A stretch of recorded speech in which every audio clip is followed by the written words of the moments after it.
Kiekvienas skaičius turi tam tikras vibracijas ir prasmę. Derinyje jie sukuria unikalias jūsų angelų sargų žinutes, per kurias jie nori jums kažką svarbaus pranešti. Pranešimai pateikiami skaičių pavidalu, kuriuos matote daug kartų per dieną arba per savaitę. Pavyzdžiui, dažnai pastebite to paties skaičiaus derinį ant čekių, kvitų, namų ar automobilių numerių. Norėdami suprasti, ką angelai nori jums pasakyti, prisiminkite, kas pastaruoju metu jums kėlė susirūpinimą ir įsiklausykite į savo jausmus.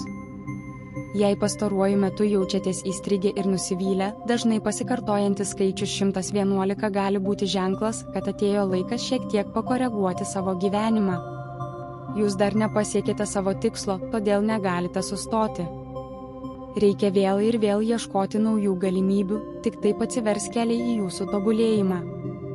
Tai priminimas, kad nesvarbu, kokia bloga buvo jūsų praeitis, visada turite galimybę pradėti viską iš naujo. O jeigu jau pradėjote kažką naujo ir dažnai pastebite pasikartojantį skaičių 111, tai yra galingas ženklas, kad einate teisingu gyvenimo keliu. Angelai pataria laikytis kurso ir visiškai pasitikėti savo intuiciją. Dabar pats laikas įgyvendinti savo tikslus imantis konkrečių žingsnių. Nebijokite judėti į priekį nuo nieko nepriklausomų savarankiškų ir individualių būdų. Dažnas 3 vienetų pasirodymas taip pat gali reikšti, kad į jūsų gyvenimą ateis kažkas naujo. Tai gali būti naujas darbas, nauja maloni pažintis arba vaiko gimimas.